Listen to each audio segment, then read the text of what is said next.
This is Robert Stark. I am joined here with Jay Dyer. He runs Jay's Analysis and has the book out, Esoteric Hollywood.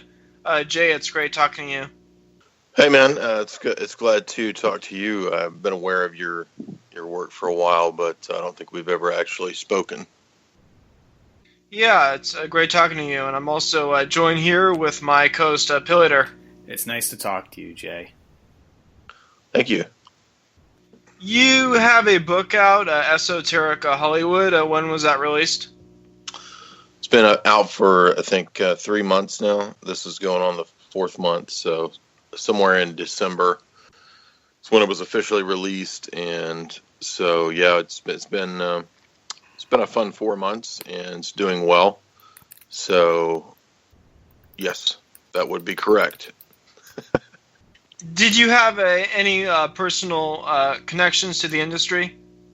I did not. I didn't know anyone. I'm a peon, a little bitty nothing person in the middle of nowhere. And I was doing a lot of blogging for a long time. And then I did a couple episodes with Sean Stone some years ago, or maybe 2 years ago. And of his Buzzsaw. I did one episode of Buzzsaw, and then the publisher reached out to me because I had, I guess, finally caught his attention or something due to just really having written so many articles. I think there were back then even probably 400 or 500 articles that I'd written. So the main traffic, of course, is just the movie reviews, the film reviews. So they asked if I had any manuscript, which technically I didn't, but I went ahead and said yes because I did have enough material for multiple books, of course, just from the articles. So no, I didn't have any insiders or anything like that. So with your website at Jay's Analysis, you write movie reviews of different films. How did you get started with that, and what in particular about these films interest you, and is there a certain genre that especially interests you? Well, I guess like all of us around our age group, I'm in my 30s, so I grew up in the 80s, and I'm assuming you did too, roughly. Yeah, I'm 31, so I just very kind of tail end of it. Yeah. I always enjoyed the goofy stuff, the sci-fi stuff, the typical Star Wars, Spielberg type stuff from the 80s, and always wanted to do movies and theater and stuff like that, but I was kind of a poor redneck boy, so I never had the means to do a lot of that. So here in the dirty South, so what I did was basically when I went to college, I just started blogging, and I did that for about 8 or 10 years, and I just really only knew about writing what I was interested in. You know what I mean? So if you do a philosophy degree, one of the few good things about it from, depending on what your perspective on academics is, I don't have a very high view of state university type academics anymore, but when I was younger and more naive, I was interested in philosophy and thought I'd like to be a professor one day and all this kind of stuff. So you get exposed through philosophy to a lot of different disciplines, a lot of different fields, and how they interrelate. And so I was able to, on the one hand, look at the arts and take classes where we studied like Oliver Stone films or literary works by even like, I don't know, Emily Bronte and Wuthering Heights and this kind of stuff, and then compare it to the film presentations, the novels and so forth and so on.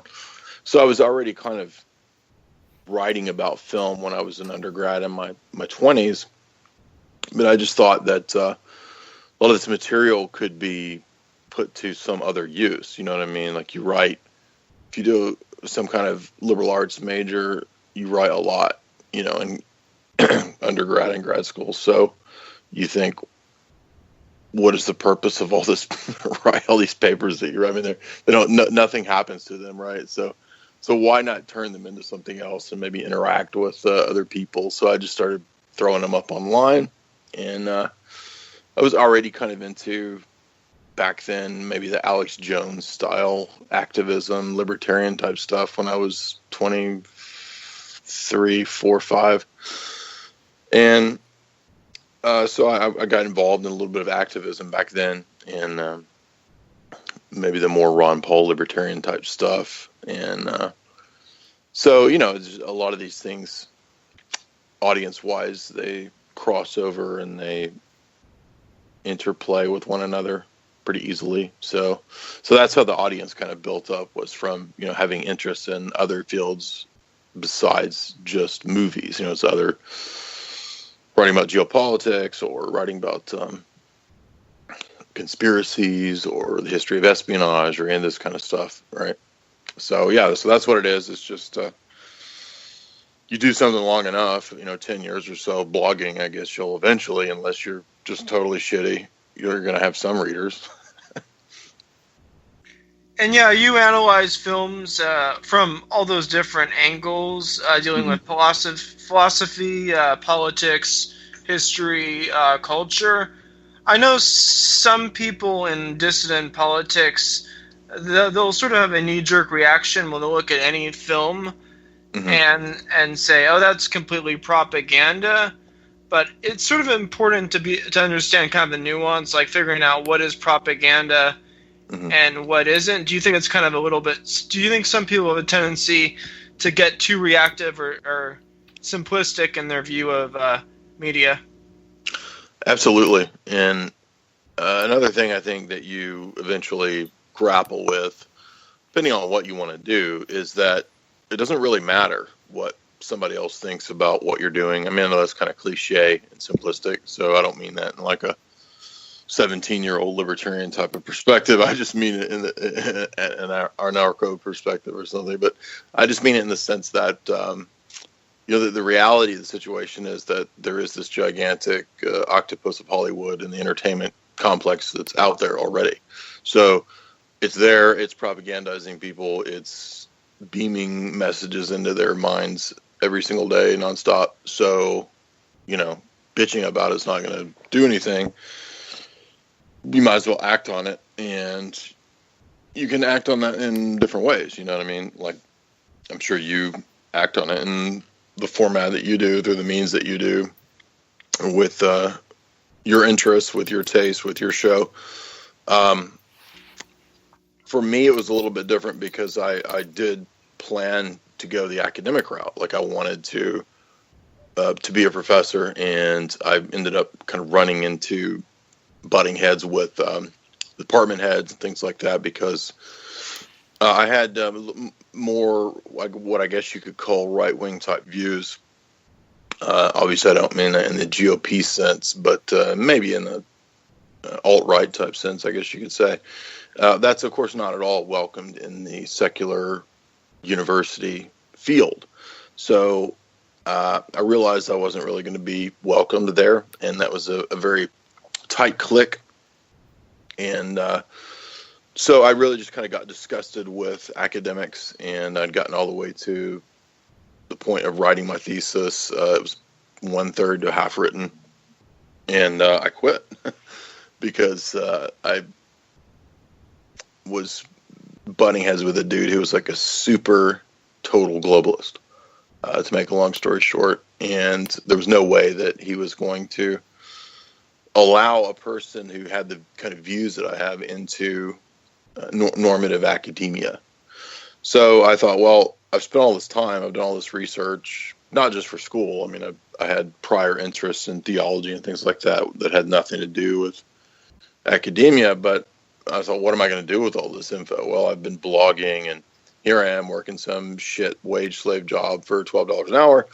I might as well take the time that I'm putting into wage slave job, and put it into this website, and see if I can make something of it. So that was another concern of mine, was not just what are the reactionary positions about how should we view the arts, and I mean, I have concerns about fucking paying the bills, so so that's part of why I do what I do. It's not just it's a survival thing. It's not like I mean, I've put 10 years and thousands of dollars into education into this kind of stuff. So it doesn't really, who cares what,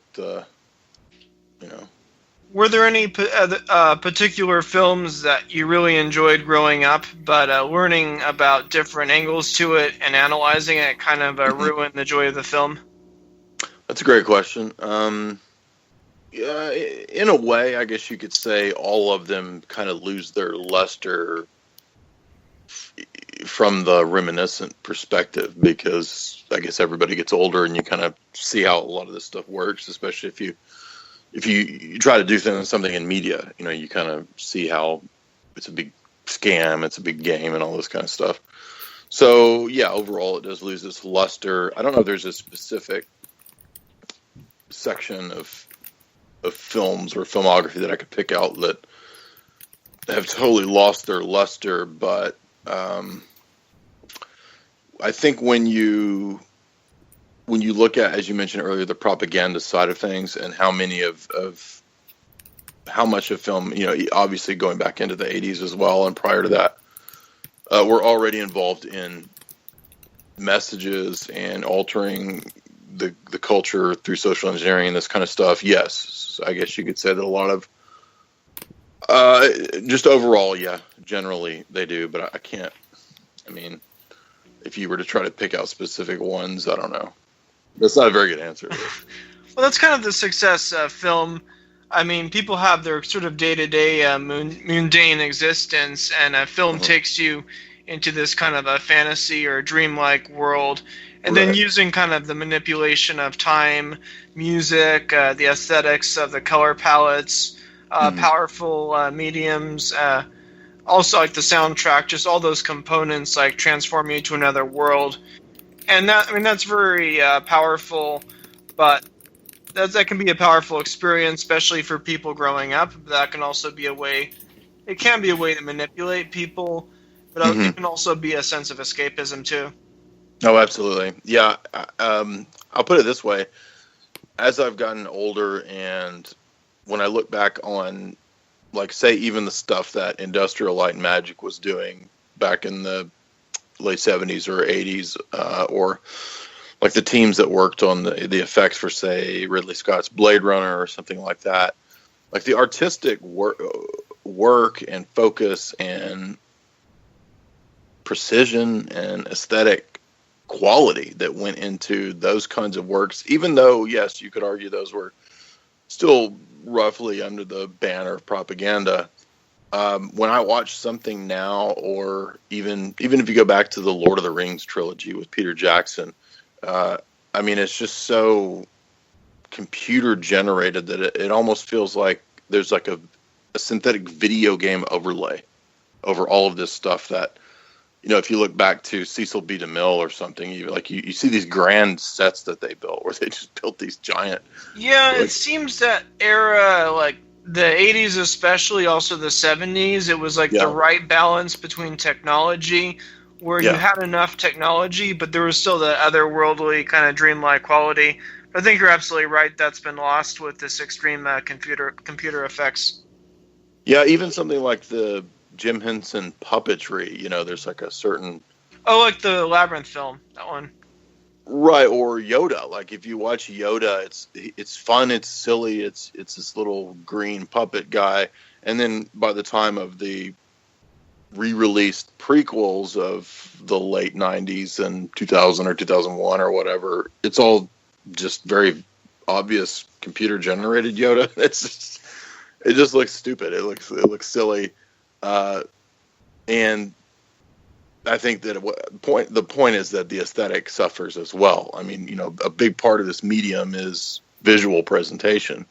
And when everything is just people sitting at, a Mac or a PC in a cubicle, it's like, and to me, when you get really deep into the propaganda aspect of it and what the Pentagon has been planning for a long time, video games were actually developed by the Pentagon. They're from the Pentagon. Yeah. And their purpose was for military training. And I think it's been released into the private sector ultimately for a reason, for a long-term design. And ultimately, I think aesthetics in the arts suffers. I think it destroys real talent, real abilities, real quality, and it just makes everything into quanta, right? Like everything's little bits, everything's little ones and zeros, and it's all part of the reign of quantity, which ultimately destroys the arts. I think by design too, by the way. There's sort of this concept of an establishment in Hollywood and anti-establishment filmmakers. There's a number of filmmakers like John Carpenter, Stanley Kubrick, and David Lynch, where you'll see these debates about whether they're anti-establishment filmmakers or not. And there's sort of like speculation whether some films have anti-establishment messages, Right. and debate about what the motive is. Like one film is They Live, and also Kubrick's last film, Eyes Wide Shut.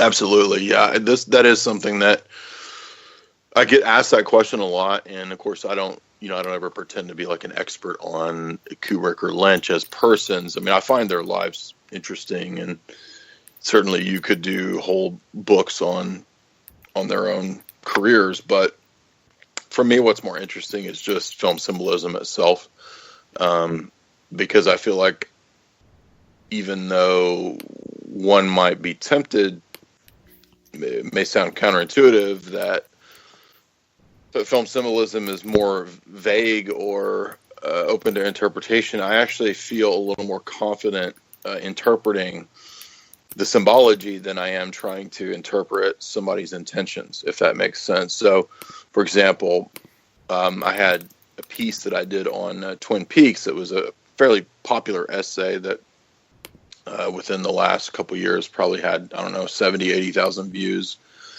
And I didn't realize it until about a month ago that Mark Frost, the co-creator with David Lynch, had actually published a book some months ago. So this was far after I'd written my analysis. And I'm not saying my analysis had anything to do with Mark Frost's book at all. I'm just saying that what Mark Frost put out in his book was the back history and the total story of Twin Peaks, which was everything that I talked about, right? So you have all the stuff about Jack Parsons and the Crowley aspects and the demonic aspects of it, and that the aliens are actually demonic. And so all this kind of stuff was in the background, the ritual magic, all this stuff, which I talked about in my analysis. I said, this is what's going on in Twin Peaks. And I'd read many other people's analyses. Nobody else ever really talked about that. So I can kind of brag about that I got that one spot on. And so for me, that's kind of just a vindication of the fact that my approach to interpreting the symbols in Lynch's canon or network of context or lexicon of symbols, I think I'm pretty close to getting it accurate. But that in itself, like you said, I mean, there is this concept of revelation of the method, so it's always hard to know exactly what the director or the artist's intentions might be in terms of whether they're genuinely anti-establishment or not. But who knows? The CIA is very good at co-opting and controlling and running and creating, funding, apparently anti-establishment movements and artists, and have done so for a long time. So, it's just hard to know. Surrealism, is that really anti-establishment? I don't know. It's hard to say. So I just don't really spend a whole lot of time debating that or trying to figure that one out, because I don't know how even if, say, Kubrick, he's working with NASA and he gets some deal to use the Zeiss lens. That was this, special lens that he used for Barry Lyndon or something. Like, does that mean that he's totally under the good thumb of NASA or something? I mean, maybe for 2001 or for Barry Lyndon or something, but I mean, that doesn't mean that Dr. Strangelove is going to portray the Rand Corporation in a good light. So, who knows? Maybe some people vacillate, you know what I mean, over their lifetime. Maybe they feel that they're anti-establishment when they're young, and then maybe by the time they're older and they've got kids, they cave in and they're covertly part of the establishment. I mean, who knows? Yeah, I do like David Lynch, but I know there's this very cliche thing about him, starting with Eraserhead, that he's known for his very, I guess, surreal horror films, or like, Hmm. it's this cliche now that exists with the whole, I guess, Lynchian thing. And when people talk David Lynch, it's pretty much a cliche. You see in Twin Peaks with the fish and the percolator and the log lady, these weird, kind of things of that. And then again, it's kind of interesting about Lynch is because there's also films like Dune, where his adaptation of Dune is not totally that expected Eraserhead, but at least it's his own version of how he's seen the Frank Herbert book compared to what could have been of Alexander Horowski's version, which could have had H.R. Giger and, Mick Jagger in it and Salvador Dali, but it never really happened. And Right. there is a different genius to Lynch, or even his cartoons, I think, is an interesting way. It reminds me of some kind of very strange waspian art avant-garde guy or something. That's what I get from him. Yeah, I think David Lynch is a mix of influences. It sounds like you're schooled enough on Lynch that you don't need me to rehearse neo-noir or any of that kind of stuff, or surrealism, or all that stuff's kind of, I guess, obvious.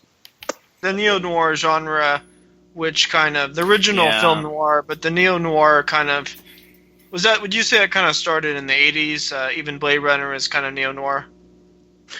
Yes, most people would date it to the late 70s and early 80s, Or right? even, I would say, any film by Ridley Scott right now, or Nolan's films, there have that neo-noir, there's Inception, and what is it, that film where they're in space, I can't recall it by a name, Interstellar, these Oh, I singles. think you're right. But the thing about the neo-noir genre, it's harder to pull off with this, as we were saying earlier, with this computer-generated technology.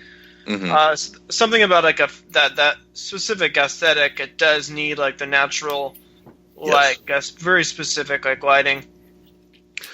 I think that if you were to, and I forget the terminology I used, but something like neo-noir, surrealist, ritual psychodrama, or something like that. Zen Buddhist ritual psychodrama, I think, is what I was describing Lynch's stuff as. And he says oftentimes in interviews that there's this kind of shamanic element to that. He's like the shaman who's trying to speak between two worlds, and between the spiritual realm and the ether, the inner world of the psyche, and the external world.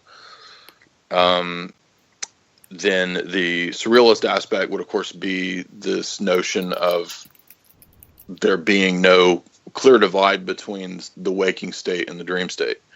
And that's definitely everywhere in Lynch.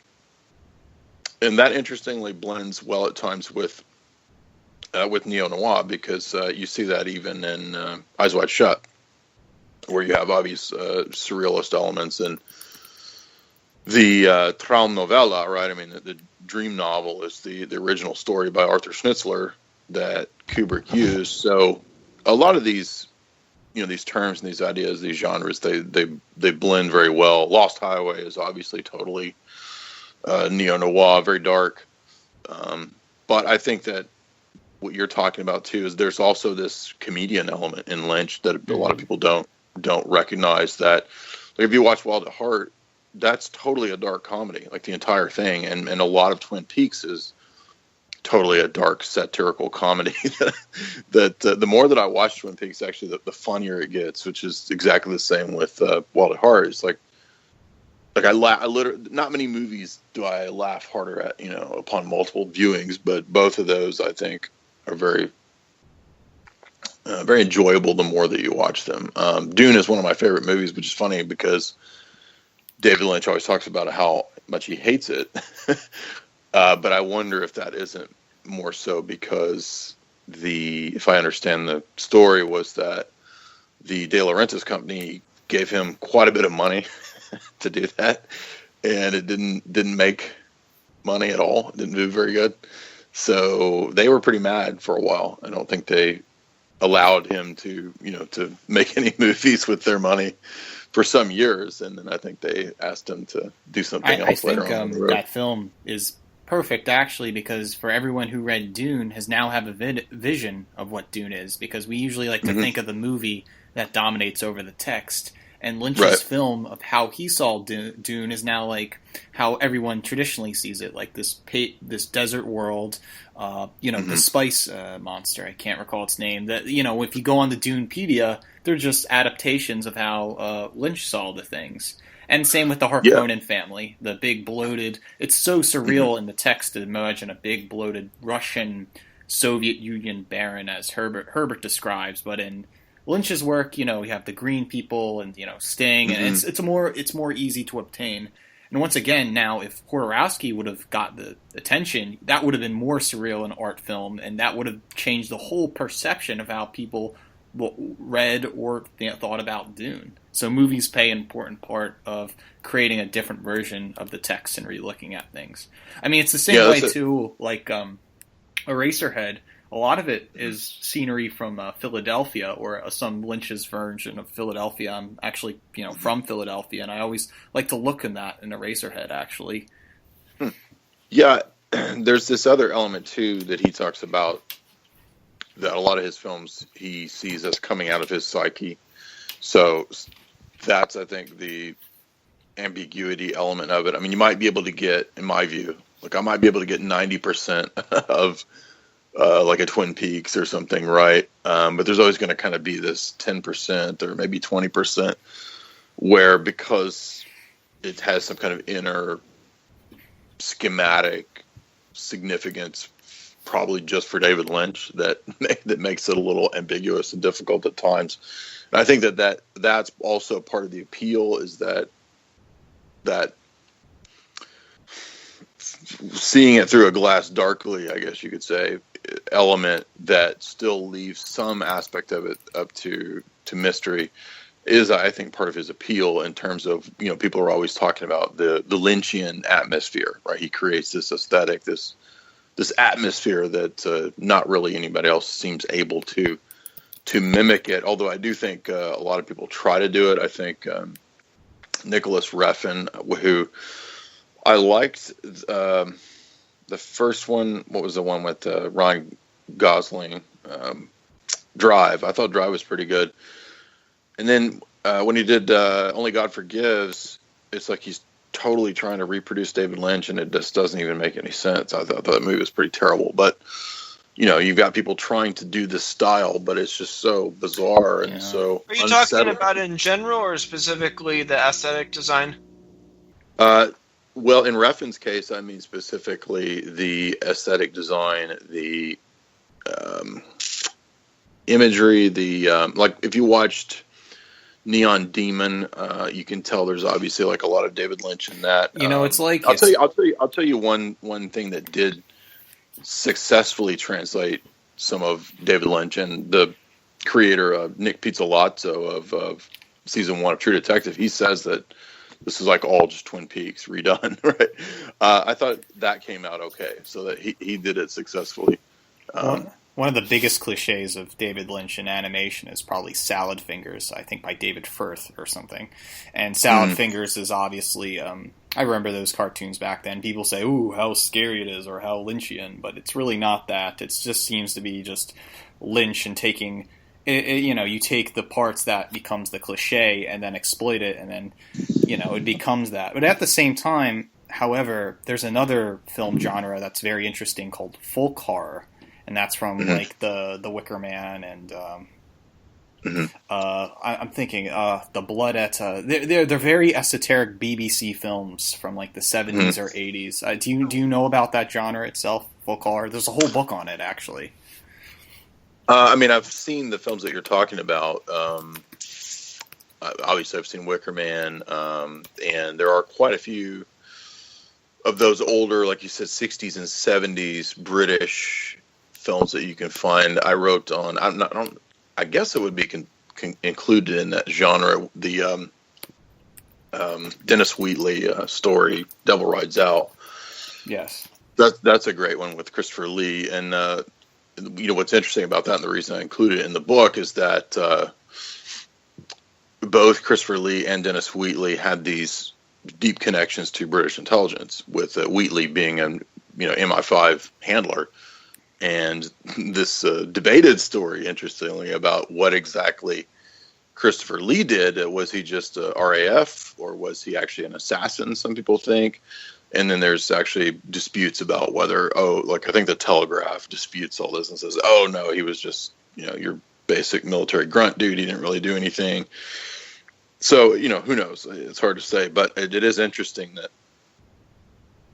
the Wheatley stories are borrowed directly from Crowley. So the Duc de Richelieu character that Christopher Lee plays is I take that back. De Richelieu is not based on Crowley. Like Mokata, the bad guy in Devil Rides Out, is based on Crowley, and Duc de Richelieu is kind of supposed to be the good guy who fights he's kind of the Van Helsing type character. He fights the devil worshippers and the demons and whatnot. But that movie is a very fun British presentation of that whole story. If you haven't seen it, I really like the aesthetics of folk horror. Like other films are like Witchfinder General, The Blood on Satan's Claw. Pendus Fen, I really like that one. There's a book, it's called Folk Horror Revival. I have that book, and it's a really interesting. They also will go as far to say it's a music genre itself. Such acts like Boards of Canada and Old Brian Eno, and some obscure Dead Can Dance, or and I see the aesthetic. It's a very powerful pagan English niche thing, and it's very hard to describe. But I've been having an interest in that whole folk horror aesthetic. That's interesting. Yeah, I wasn't aware actually of the musical tie-in, but yes, I am familiar with obviously Brian Eno and Boards of Canada, but no, I didn't really know about that connection. Because going back, it's to Salad Fingers. Beware This Friendly Stranger by Boards of Canada is played in the background, and I would say Salad Fingers could be some folk horror or Lynchian offshoot. Right, and just other occult elements that we could tie into this too. I'm not a huge fan of Jodorowsky, by the way, but that's just my personal take on it. So I'm kind of glad he didn't do Dune. I don't know that we would have been able to even make. I don't think his Dune would have even been like watchable. I think it would have maybe destroyed the whole Dune property. Right. And I also kind of like it when there's these old movies like Blade Runner or Dune, when there's like 50 versions of them out there. So it's kind of fun to hunt down the obscure 4-hour version of Dune that I found one time on a torrent and it's like this super long extended version that has all of the storyboards that tell like this whole 20-minute intro. It was really cool, and the artwork is really neat and bizarre too. That's funny, uncut versions. I like animation. One animation I really like is The Thief and the Cobbler. And the original Thief and the Cobbler was really long, and there's an uncobbled edition which adds all these bizarre what ifs, and it reminds me of that. And it's just an experimental art film, and it's like, what? There was. When I finally got around to reading Dune, which was probably, 4 years ago, because I always liked the movie. I was like, well, I should probably read the novel since this is like one of my favorite movies. But Herbert's novel is very influenced by perennialism, which I didn't realize that until I started reading it. And I was like, hey, this is like a bunch of almost kind of Rene Guénon type stuff here. This is crazy. Oh yeah, and I like the Zen Sunnis, right? It's like a Muslim Sunni, but it's Zen. There's that very strange background to that. But yeah, it's like a mix of, it's like Sufi kind of. Yeah. And but what the other bizarre elements, and I actually wrote a analysis of the novel right around that time, back when I read it 3 or 4 years ago, which has since then done pretty well. It's a pretty relatively popular analysis. There are also a lot of bizarre conspiracy aspects to it, where you have the notions of large-scale geoengineering, which I don't know what y'all's view of the conspiracy field of chemtrails and geoengineering is, but I tend to think that they're real. And so I was kind of blown away that Herbert's talking about this. I guess he wrote that in the '60s, and he's talking about the possibility of about geoengineering being a real thing, that you could actually alter climates and so forth. Because I read that story as multi-layered, so you can have a geopolitical reading of it that relates to the Middle East and maybe the drug trade or oil or some sort of natural resource type thing. And I also read it in a longer, broader kind of esoteric sense of these perennialist type ideas, as well as these things like the Butlerian jihad, where there's this period where we have to fight against the AI because the AI will inevitably enslave humanity and all this kind of stuff. I always enjoyed Dune with the board game. I had the novel and the really old 70s board game, and I would play that with my friends. But it's like, it was weird because it's like there's a lot of that on strangeness. Even to David Lynch's film, you try to put the novel, and it still is. It's an imagination thing. It's really hard to put in visions. You did a review of a Dark City. That's definitely a neo-noir, and it deals with a lot of psychological and occultist themes. Yeah, it's funny you mentioned that, because that's actually on the slate to be rewritten. I think I wrote that back in 2009 or so, maybe 10, and it's pretty bad. I'm kind of embarrassed of the writing that I did back then. I thankfully, hopefully, have gotten a lot better since then. But I think that probably overall, the themes that I wrote about, I would probably still agree with today. Sometimes if I rewrite an analysis, I kind of have to change my mind a little bit on what I thought 8 years ago. But I know it's fresh in my mind, because the TV show that we're writing, that Jay Wiedner and I are doing together, excuse me, one of the episodes, I think we're calling it Gnostic Cinema, and it will be on Dark City. I've already forgot Westworld, Dark City, and maybe Truman. No, not Truman Show. I don't know. There's one more movie that we've got in that pile for that show, because they all have that same theme. And so, yeah, the Rufus Sewell character is, of course, this kind of Neo guy, like, the Matrix type situation, and he awakens out of the control structure, obviously, if you've seen the film, and then you've got Kiefer Sutherland's playing this total technocrat. And what's very bizarre about the film is that you've got this mad scientist technocrat dude who serves these archons, and you have a lot of borrowing from Metropolis by Fritz Lang, and all these archon controller guys are like underground. They live in these underground bases, and they look like I don't know, they're alien bugs basically, and they use time, Chronos, right, to enslave the population in their fake city. So it's this whole idea of the controlled environment, total surveillance, total panopticism, and then we're not ever really told why. It just kind of happens that Rufus Sewell kind of awakens out of this, and he realizes that through the symbology that he sees in his experience, this spiral, that there's some significance to this spiral. And of course, if you recall, the cop who loses his mind has been drawing spirals everywhere. And so what comes to be the case is that actually he realizes that the loop, the spiral that is ever present, is actually the reality that he's in. So we're kind of at this Nietzschean eternal return idea, which is just a rehashing of the ancient Greek type of idea of the flatness of time, just being in kind of a never-ending repeat. And that's, I think, by the way, why David Lynch always has the record player. He'll throw this image of the camera focusing on the record player spinning spinning endlessly, and sometimes he'll show the fan spinning endlessly. Why is he doing that? Well, I think that because, from his kind of Zen perspective, it fits in to this same idea of the eternal return. That's why in Lost Highway, the end of the movie begins at the beginning of the movie.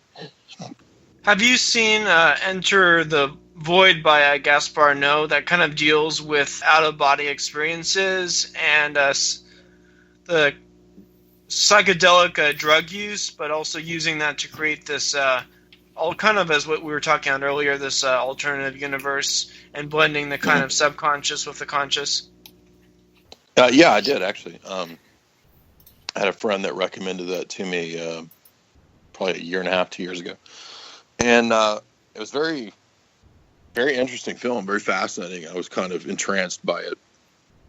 It was very unsettling, which obviously I guess that's the point of it. But and I've had bad LSD trips, so it was kind of like, like a little bit of on edge. Not a good, not bringing back good memories here. But yes, I think that film is insightful insofar as. And just my personal view on that, like that's what is happening when you're experiencing that kind of a drug state, altered consciousness, whatever. You are seeing what we might call the spiritual realm or the psychical realm or whatever terms you want to use. So absolutely. Yeah, I think that's probably pretty accurate. And I can't remember how it ends. I mean, I remember him. He kind of like floats around the city for a while, and then he sees like a murder. Is it his own? He sees his own body or something, doesn't he? I don't remember how it ends, but have you? Yeah, I would say that something like that is probably pretty accurate. Speaking of the Dark Crystal, have you ever had a chance to read The Book of the New Sun by Gene Wolfe?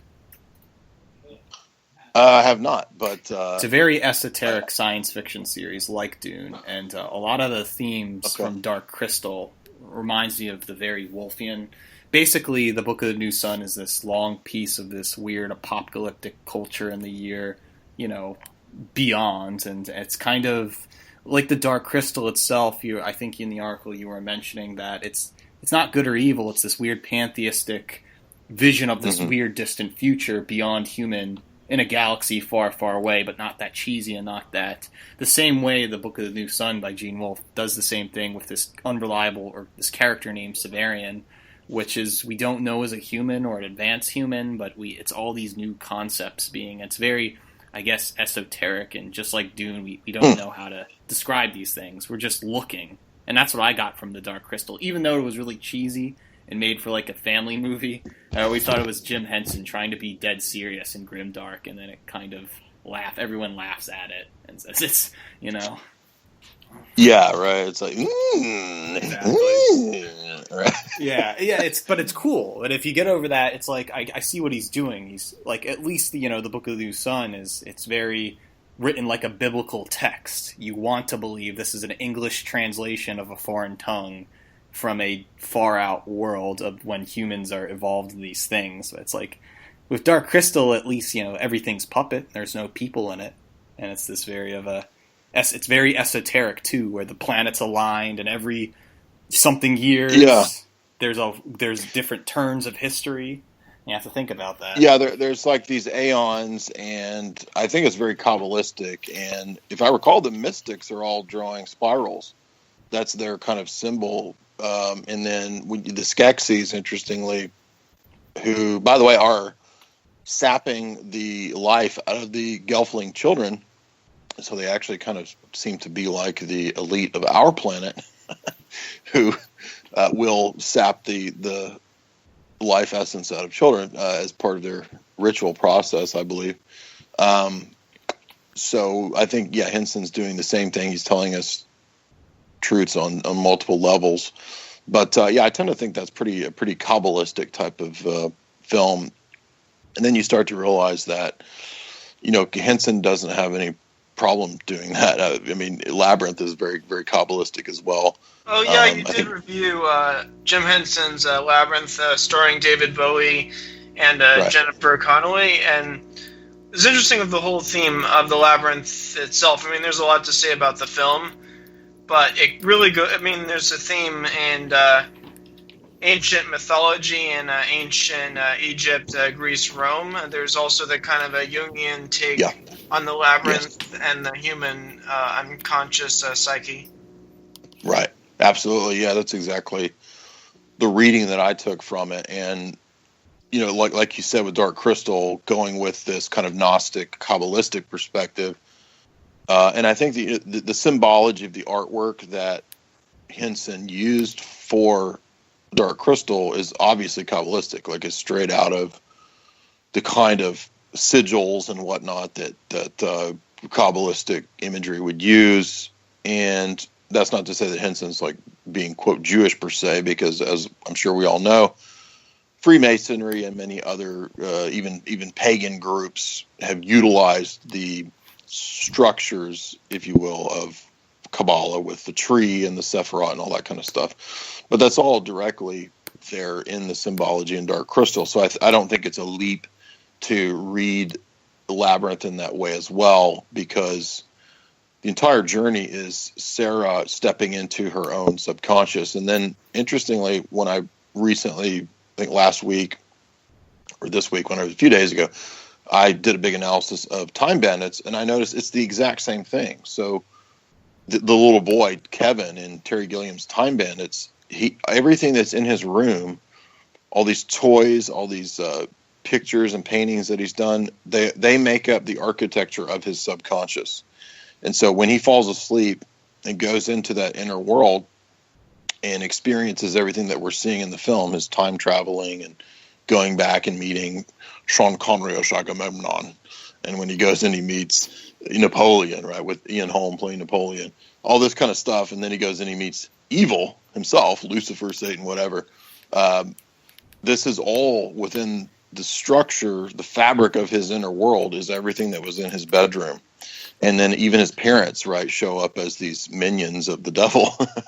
That's the exact same thing in Labyrinth, because when Sarah goes to sleep, when she steps into her fantasy world, it's her inner subconscious. And so I think both of those films will use the M.C. Escher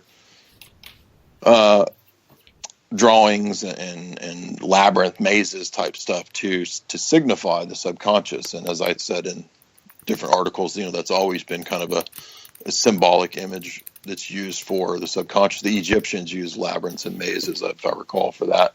Didn't you say medieval Europe used the labyrinth for their idea of the afterlife? I think I did say that. I know that comes up in my analysis of The Shining, because the labyrinth in The Shining, I did a whole bunch of research and tried to connect that to different mythologies about labyrinths, because you have in medieval Europe, you have this notion of this life being the labyrinth, and that's why they would draw labyrinth images, on the base of the floor of many cathedrals. You'll have this labyrinth that you got to kind of solve, and that was supposed to be emblematic of trying to teach, I guess, the peasantry that this life is full of dead ends and, wrong turns, and you need to solve it like, I guess, Theseus solved the labyrinth or something. And then you notice, I've written several analyses of Christopher Nolan films, and Jonathan Nolan, I guess, too, by extension. You start to notice, they have a big fascination with labyrinths too, hence Inception. And you start to see this repeating, right? And Interstellar, interestingly, is a kind of a big time labyrinth. It's a labyrinth that takes place through the span of time rather than through distance, and so or space. And that's ultimately what I argued Kubrick's film is about, right? Is about the Shining, that is about these different cultures that do have this conception of the afterlife actually being a kind of maze. And we could go in all kinds of directions with that. So I'm not sure what to say on that, but absolutely. I don't know if you've reviewed Hellraiser, but in Hellraiser 2, they use the labyrinth to symbolize like the dark, kind of other dimension, if you could say it's a hell. Yeah. I have seen that, and in fact, I watched it fairly recently. And actually, there's a whole bunch of movies that present there's a lot of symbology that can be used for the subconscious. Basements. Now, this is going to sound silly, but I promise you, if you watch it, have you ever seen the '80s movie House or House 2? Yes. I remember that. Yeah, the basement is explicitly referenced and explained to be a subconscious. And then you'll start to notice that a lot of times they do this in films where they're not just going down to the basement for no reason. There's actually like this is where the trauma happened, and it's it's been stored in this person's psyche deep down. Yeah, I mean, I saw this kind of it's like a teen horror film called The Hole, which came out in 2009. I remember The Hole, yeah. Oh yeah, but the whole premise is that they discover this basement, and you think that the hole was like the entrance to hell, but then they find out at the end that the hole represents like their subconscious. And when the boy finally goes down into the hole, he solves his problems of his dad, and then he fixes everything. Yeah, exactly. Yeah, that's exactly. I think it's an archetypal symbol. I think Carl Jung would agree with us here that that's why that's going on. I was just thinking of another movie that I watched. Well, for example, in Time Bandits, when the kid and the little people, when they get to the edge of reality, so they go back in time to the time of the golden age of the giants and the titans and so forth, and they reach this barrier that they call the barrier of invisibility or something like that. When they break through that, there's this giant chasm and labyrinth before you get to darkness's lair. So there's like the abyss. And I think that there is I can't really explain it. I don't know how, but there's some kind of connection between our deepest, darkest subconscious and what we might call the abyss. So esoteric writers or mystics or different people that at times might be trying to describe their encounter with this kind of stuff. If the spiritual journey that they're describing, or drug-induced journey that they're describing, if it's happening on a spiritual inner journey, I would say that this is what they're describing. They're describing an actual spiritual reality that I think even ultimately the Bible even talks about this, because the Bible will talk about the abyss, it'll talk about the void, and it'll even Isaiah even talks about Tiamat, which is kind of this weird nether world of just crazy shit kind of rising up out of this abyss or something. I don't know, like a Cthulhu type thing or something. So not really hell, but kind of an in-between void.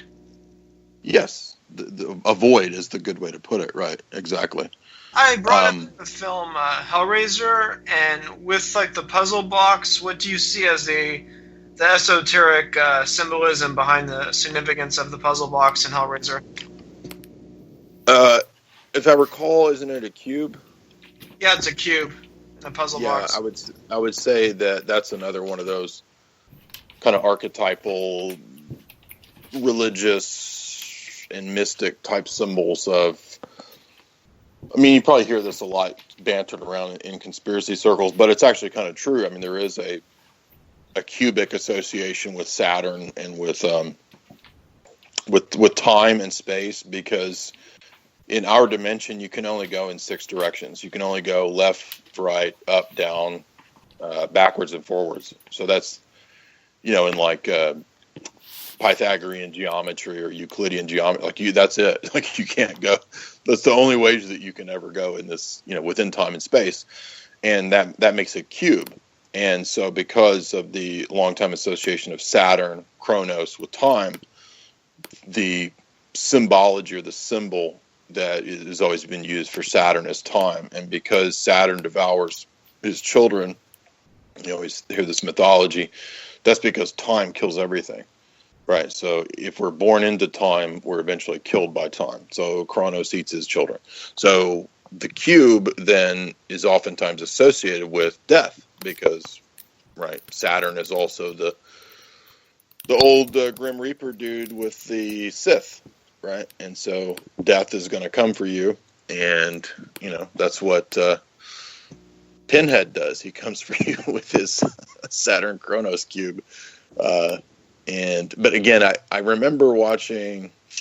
So in the first one, it's that house, right, where the chick is trying to rebuild her boyfriend. Isn't that what's going on? And he's kind of coming back to.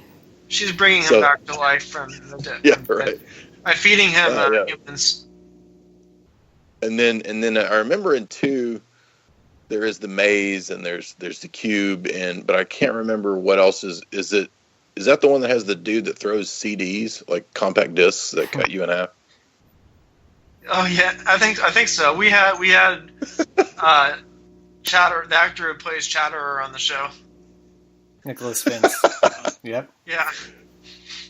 I wonder if is there like a dude that shoots laser discs? If this was. That was the one where she enters the maze and they go into the labyrinth. And that might be the third one. I kind of get those mixed up, but we were reviewing this film on the show called The Babysitter with Alicia Silverstone. I don't know if you've seen it, but it deals with the whole theme of fantasy and living in a kind of a fantasy world. Have you seen that film? I saw it probably when I was like an 8th grader and was watching it when I shouldn't have on some kind of fuzzy HBO that didn't come in or something, and I thought maybe I'd get to see her breasts or something. No, but it's a big it's a big build-up. You just see these long scenes of Alicia Silverstone lying in the bathtub with her cheeky smile and the bubbles covering her up. Right, I remember the movie. I know what you're talking about, and I remember Poison Ivy too. And I thought you were joking when you mentioned those, but I looked at your wall and I was like, "Oh, actually, he has reviewed these." I thought you were kidding, but no, it probably would be interesting to look at those. I haven't even thought about those, since 8th grade. You know what I mean? Since you mentioned them. Pilleater, you've seen that film? Yeah, I've seen. I'm just thinking of other films I remember growing up with and enjoying. I'm thinking one of my favorite films I remember was the Leon the Professional with Jean Reno, Natalie Portman, and Gary Oldman. I really enjoyed that film by Luc Besson. Some of the other Luc Besson films are very interesting studies. Pilleater, you devoted that story in your book to that. What's that? You devoted a short story to that film. Hold on, remind me. The Professional, Is it right? Nana story? No, that was actually Nana. That's an anime. Well, no. Oh, yeah, no, yeah. Natalie Portman. I know what you're talking about. Yeah, you're talking about The Professional. Yeah. Natalie Portman played as Matilda, and I referenced a character in that story. But yeah, there's a lot of things in there from animes to films. But nice you picked that up. I completely was out of my head on that. That just shows you how irrationally I like that film. Yeah,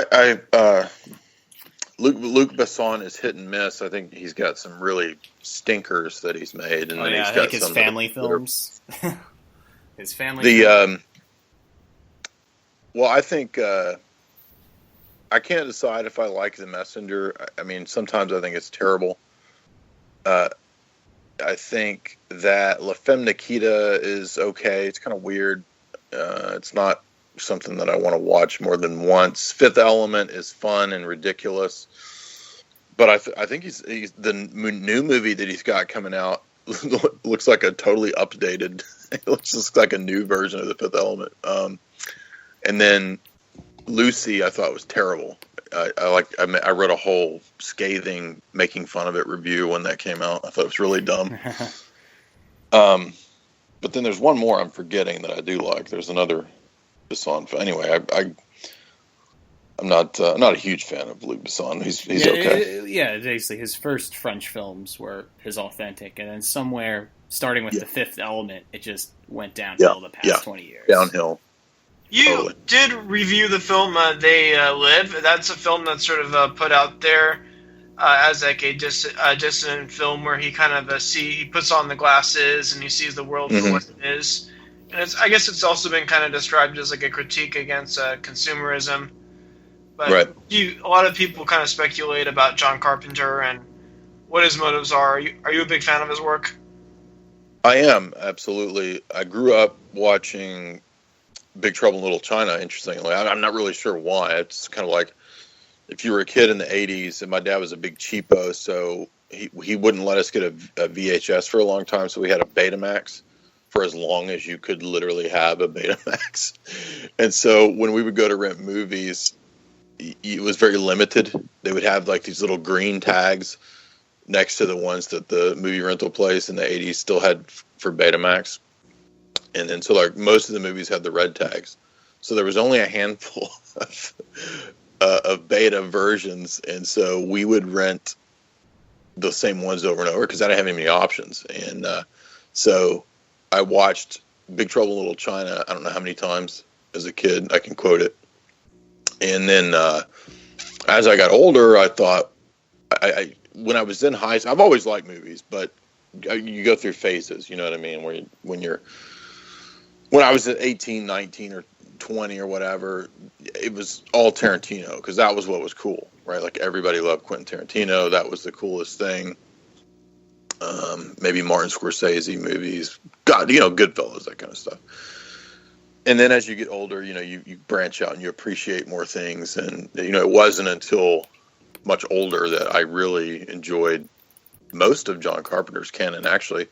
My plan is to go through the entire Carpenter canon, just like I'm going to eventually do the entire Lynch canon and some others. But I do think that the intention by John Carpenter is to literally... I do think he probably is anti-establishment. I think you could definitely argue that pretty strongly. With John Carpenter, you're saying indefinitely, as with Lynch, you're not sure. Well, I'd hope to think Lynch is, and I mean, he's made some statements that seem pretty, fuck Hollywood. Politically, he's interesting politically because originally he described himself as a libertarian. Then he was involved with this third party called the Natural Law Party. Mm-hmm. And then I think he backed Bernie Sanders. And then when it came down to kind of like Trump and Hillary, he pretty much just was silent. Yeah, well, interestingly, Lynch is...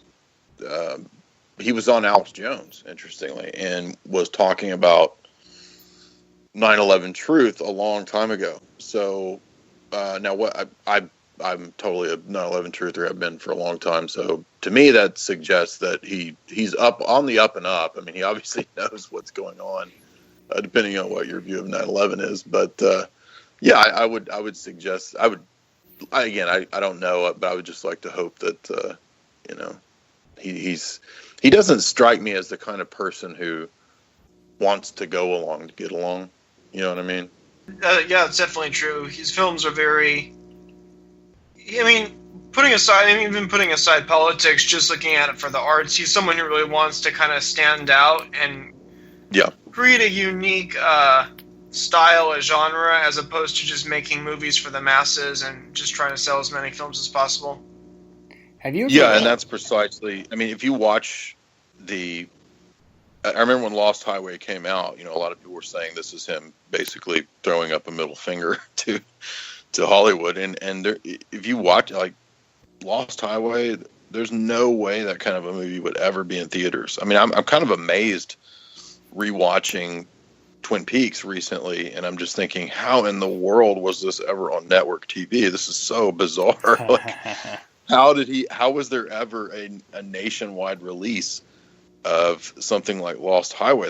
There would never be a movie like that in theaters nowadays. Have you ever seen a horror film called Begotten? I have not. I like a lot of horror movies, but you'll probably put me to shame. No, it's from 1990. It's by E. Elijah Smirhage. He also directed, I think it was Shadow of the Vampire. That was the 2000 film, but it might be interested in the Lynch thing. It's an experimental film. It's black and white. Mm-hmm.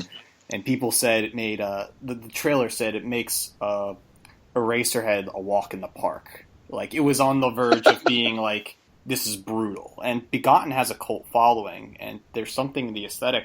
When I saw it, I basically was scarred at such a young age, Begotten. And yet the movie itself is just silence. It's a silent film, just disgusting noise, and supposedly it's supposed to be retelling Genesis, right? It's just an art film, an avant-garde art film. Yet at the same time, it has the aesthetics of horror, and I always think this is like a true horror film, and as relating it back to Salad Fingers or, you know, the Lynch, classical Lynch cliche horror, it gets you by the aesthetic, and there's something esoteric behind that. I thought if you know about it, it's something to look into, though. What do you think of Inland Empire? You know, I remember seeing. I don't know what to think about Inland Empire. I kind of didn't really have a thought about it at first. I'm still kind of, I don't know, the way I think about films is I'll see them, and then it's like I'll like have, I don't know if I have a thought about Inland. I just have to see it again. It's been some time. The last time I think I saw it was like 16, actually. Mm-hmm. We're at the end of the show. Before I wrap things up, Jay, do you want to plug your upcoming TV project? Sure.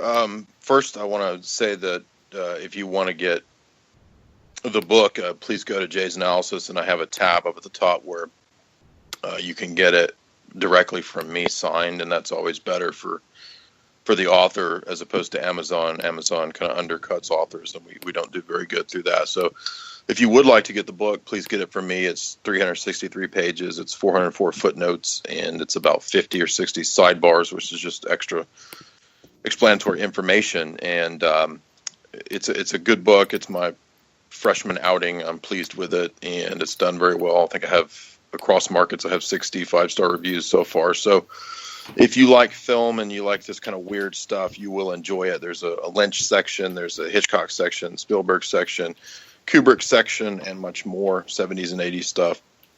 So please support me through the book. And I also do talks and lectures and interviews as well at my website that you can subscribe to. And then the TV project will be with me and Jay Wiedner, who has done the Kubrick documentaries of some note.